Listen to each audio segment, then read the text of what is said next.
will present material about reproduction of bryophytes and pteridophytes.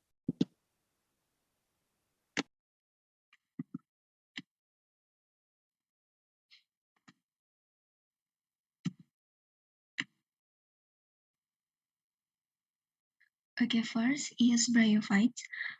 Bryophytes is the Greek word bryon, which means moss, and phyton, which means plants. Bryophyte is a group of the simplest land plants which are considered to have evolved from green algae. Bryophytes occupy intermediate position between algae and pteridophytes. This group is regarded as amphibian of plant kingdom because they require water for fertilization. Bryophytes are widely distributed throughout the world, like moist forests of tropics, subtropics, and Antarctic. Okay, next is division of bryophytes. Bryophytes division is divided into bryophyta, anthocerotophyta, and hepaticophyta. First, bryophyta. Leaves have midrib. Embryo has two growing points. Sporophyte represented by capsule, foot, and seta. Spore sac surrounded by air chambers. Capsule has operculum and peritoneal teeth. Protonema is filamentous and produces leafy gametophores. And the second is anthocerotophyta. Gametophyte is flat, dorsiventral, lobed, and thalloid. Smooth rhizoid present, scale absent. Thallus has uniform internal organization. Air pores absent, slime pore present. Sex organ embedded in thallus. Sporophyte represented by capsule, foot, and seta. Sporogenous cells develop from amphitheциum and pseudoelaters present. And the third is hepaticophyta. Plant body is thalloid or foliose, prostrate, lobe, dichotomously branched, rhizoid and scale present. Photosynthetic cells contain numerous chloroplasts. Vegetative reproduction by death and decay of older parts. Sex organ on dorsal or terminal position. Sporophyte represented by capsule. Sporogenous cells develop from endothecium, and capsule doesn't have columella. Sterile cells are elaters, and division of capsule is irregular. Next, we'll talk about parts of body. This figure describes the structure of the bryophyte's body. With the main parts, there are capsule, seta, leaf or thallus, and rhizoid. Bryophyte have two phases, gametophyte and sporophyte phases. The gametophyte phase has a longer life, so it dominates when compared to the sporophyte phase. The sporophyte grows attached to the gametophyte. Gametophyte itself comes from spores that develop into protonema. Protonema in mosses produce several gametophytes, whereas in hornworts and liverworts groups only produce one gametophyte. The sporophyte in mosses and liverworts originates from apical cells, while in the hornwort groups, the sporophyte originates from basal meristem found at the base of the spore stalk. In mosses and liverworts, the spores mature simultaneously, while in hornwort, the spore mature at different times. Next is sex organ or gametophyte phase. The bryophytes have multicellular jacketed sex organs.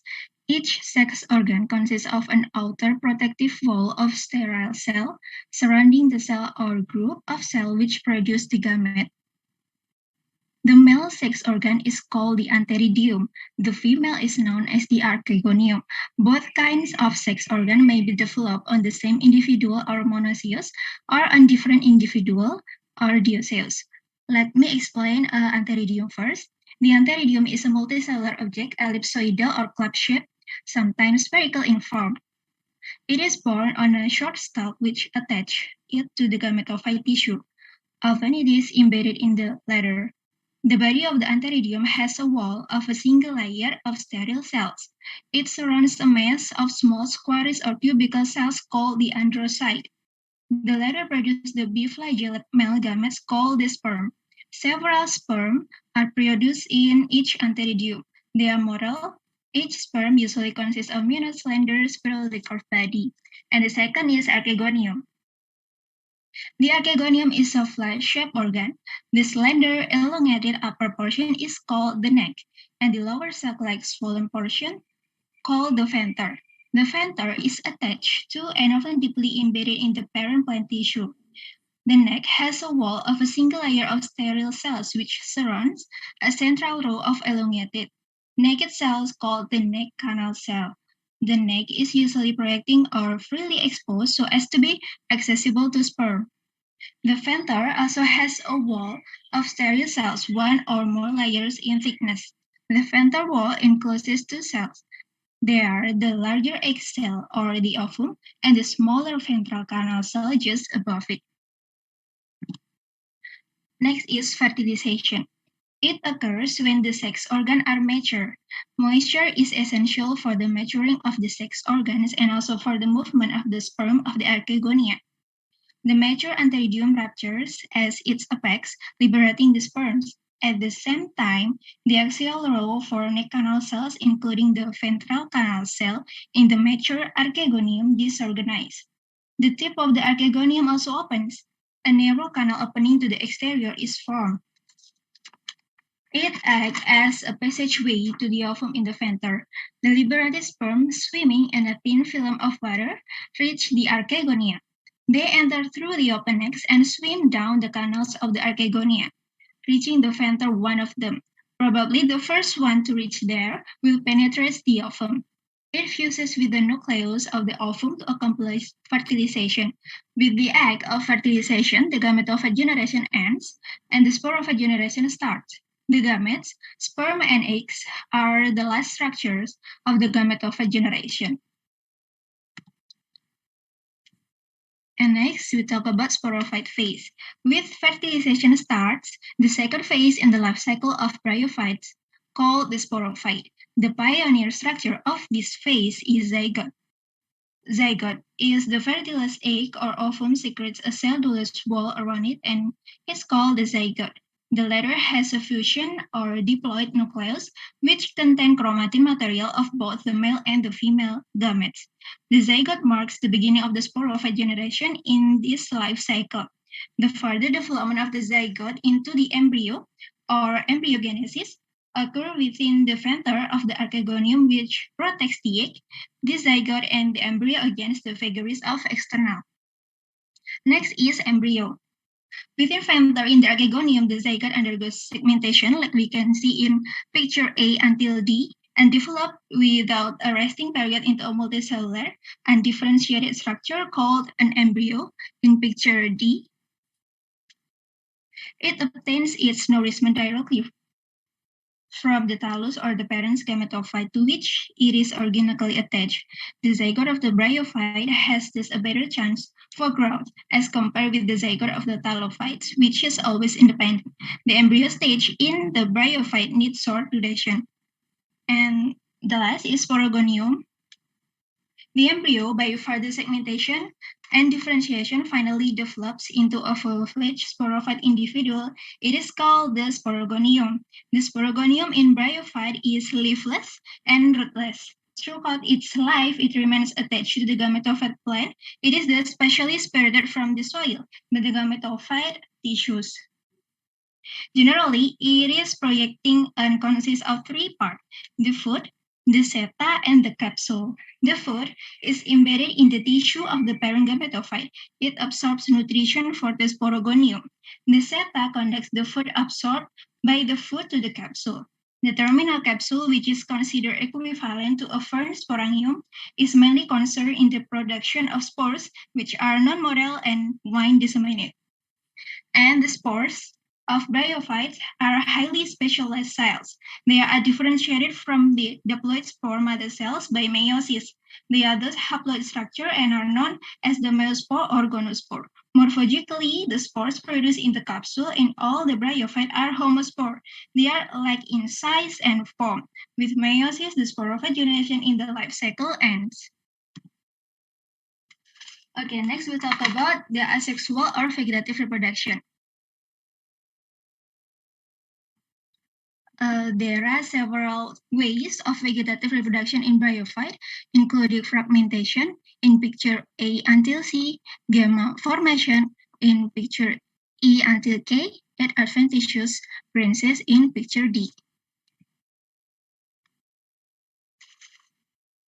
The whole process of reproduction of bryophyte is summarized in this picture. Sexual reproduction starts from the sex organ that produces sperm and ovum, then fertilization occurs. From fertilization, a zygote is formed, and sporophyte phase begins.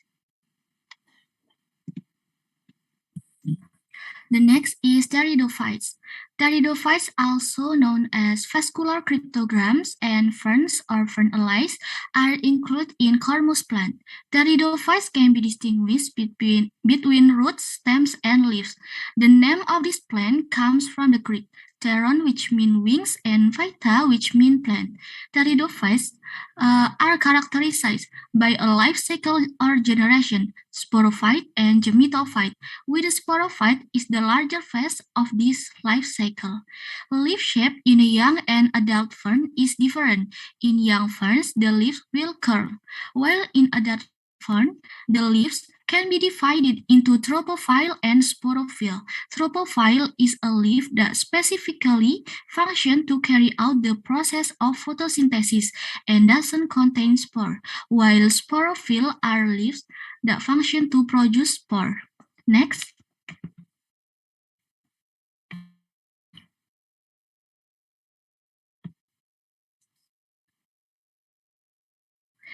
The next is characteristic of pteridophytes. The plant body parts of pteridophytes can be divided into roots, stem, and leaves. Reproduction is of both vegetative and generative.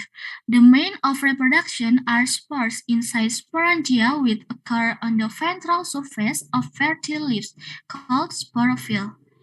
On the basis of development of sporangia, they are of two types, eusporangiate and leptosporangiate.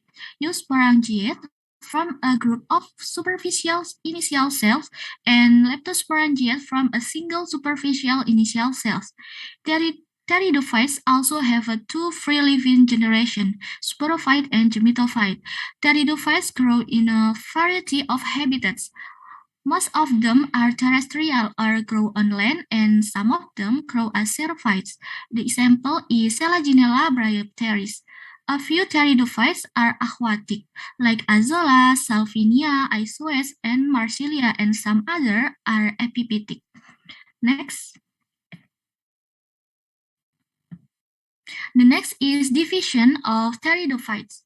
Ferns or pteridophytes can be divided into four divisions. The first is Xylophyta, the second is Lycophyta or Lepidophyta, the third is Phenophyta or Arthrophyta, the fourth is Filicophyta or Pterophyta. Each division has its own characteristic as shown in the slide. Next slide. The next is reproduction of pteridophytes. The growth process of this fern can be asexual or generative, namely with stolon that produce gamma or shoots. Gamma are tillers on the leaf bones or leaflets that contain spore. Sexual reproduction or generative took the formation of male sex cells and female by the genitals or gametogonia. Male gametogonia called Antheridium produce spermatozoa and female gametogonia produce egg or ovum. Next. The next is metagenesis or life cycle of pteridophyte. The first is sporophyte generation. The sporophyte generation is the fern itself that can produce spore. Spores are produced by special leaf structure called sporophyll. The fern sporophyte has a longer lifespan than the gametophyte. The sporophyte can grow and then sprout so that it multiplies. This is asexual reproduction. The spores produced by ferns come out of the sporangium and are dispersed in the direction of the wind. If their spores fall in a moist place, they will grow into a new plant known as protalium. The next is gametophyte generation. Gametophyte generation is a gamete-producing plant. The gametophyte generation is characterized by a presence of protalium, which is a new shape, fern-like venereal, green in color, and adheres to the substrate with its rhizoid. Gametophyte generation has a short lifespan because the protalium is small. In the protallus, there is a gametangium, so that it can form antheridium, which is the male genitalia which will produce sperm, and the archegonium, which is the female genitalia which will produce egg. If there is a meeting between the sperm and the egg, a zygote will be formed and will grow into a new fern or pteridophyte. Next. The next is example of pteridophyte species. Each species often has different characteristics, both in shape and color of microspore and other. The following is an example of a fern species, namely Selaginella delicatula, which has the characteristic of green microspore, pale brown in megaspore, and etc. Next. This is the references that we use. That's all for our presentation today, and thank you so much for your attention. Wassalamualaikum warahmatullahi wabarakatuh. Saya kembalikan ke Bu Iin. Ya, oke, thank you. Coba ya, baik. Presentasi yang menarik ya dari kelompok 2 untuk reproduksi Bryophyta dan Pteridophyta. Pada kesempatan ini mungkin ada 1-2 pertanyaan sebelum nanti kita moving ke GCR. Saya persilakan. Maaf. Silakan kalau ada yang mau ditanyakan.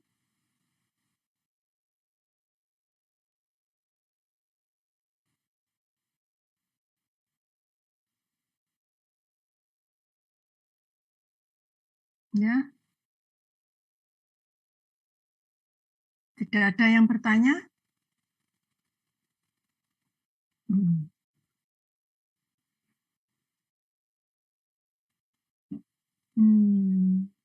Ini siapa ya yang terlempar keluar?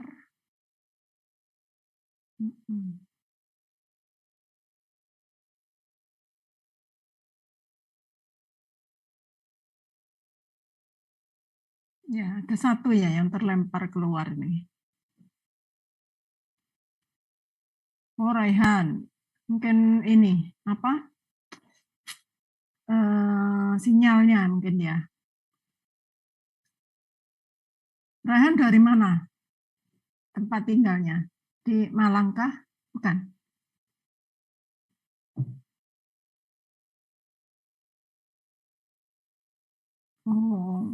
Oh ya. Ya. Ya, baik, silakan.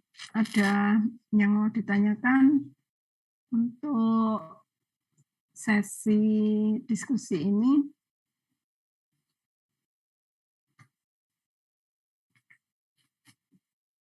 Jadi tadi yang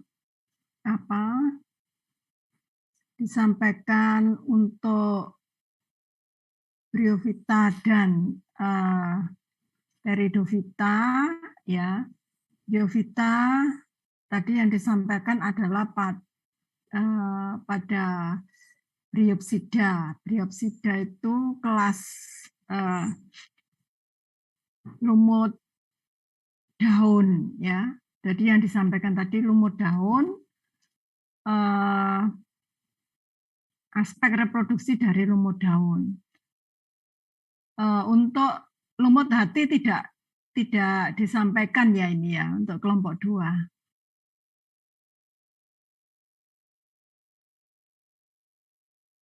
Ya Bu, izin menjawab. Jadi kemarin ketika kami mencari referensi itu yang lengkap dengan gambar dan penjelasannya itu Bryophyta, Ibu, lumut daun. Jadi lumut hati kesulitan mencari referensinya seperti itu. Iya, Ibu. Ya. Jadi karena untuk lumut hati dan lumut daun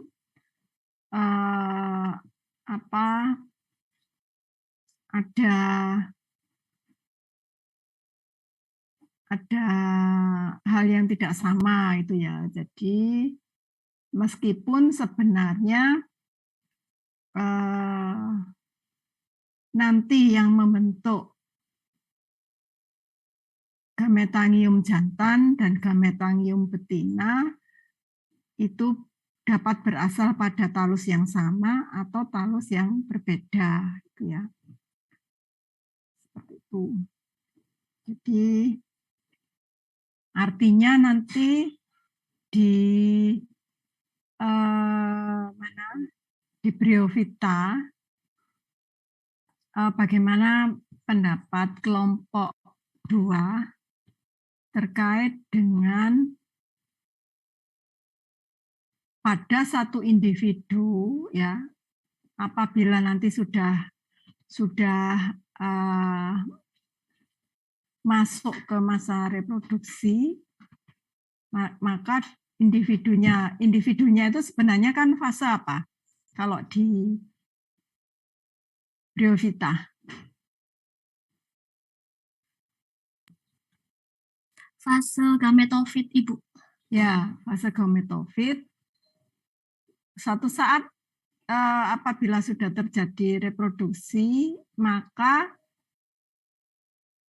pada fase itu nanti juga akan ada fase apa? Fase sporofit, Ibu. Ya, jadi itu yang khas di ini ya, di mana di Bryophyta.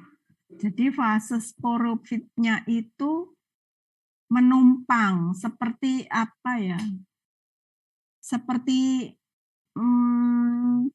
numpang hidup ya, menumpang hidup atau dalam tanda petik seperti parasit di fase gametofitnya ya. Itu yang khas pada Bryophyta. Sementara nanti pada tumbuhan yang lebih tinggi tidak akan demikian karena mesti terpisah nanti antara yang gametofit dan sporofitnya. Tapi di Bryophyta ini spesial ya, spesialnya di situ. Kemarin waktu kita belajar alga ya, Talophyta itu pun tidak ditemukan yang menumpang seperti itu ya. Tuh. Jadi ini kenapa tadi disebut ini ya, amfibi ya? Iya Ibu, saya izin menjawab. Jadi berdasarkan literatur yang kami peroleh itu disebutkan kalau Bryophyta itu amfibinya kingdom Plantae karena mereka itu butuh air Bu untuk proses fertilisasinya. Terus kemudian untuk spermnya juga ketika akan membuahi itu perlu kondisi yang lembab seperti itu Ibu. Jadi higro ya, higrophyte. Tapi bukan hidro ya, bukan hydro. Jadi butuh tempat yang lembab, tapi bukan habitusnya air itu ya. Habitatnya berair. Cuma dia memerlukan kelembapan saja tuh ya. Ya. Baik. Bagaimana untuk mahasiswa?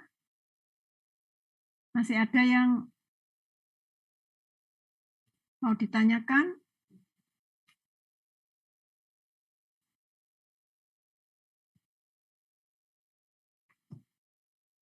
Kalau tidak ada, kita moving ke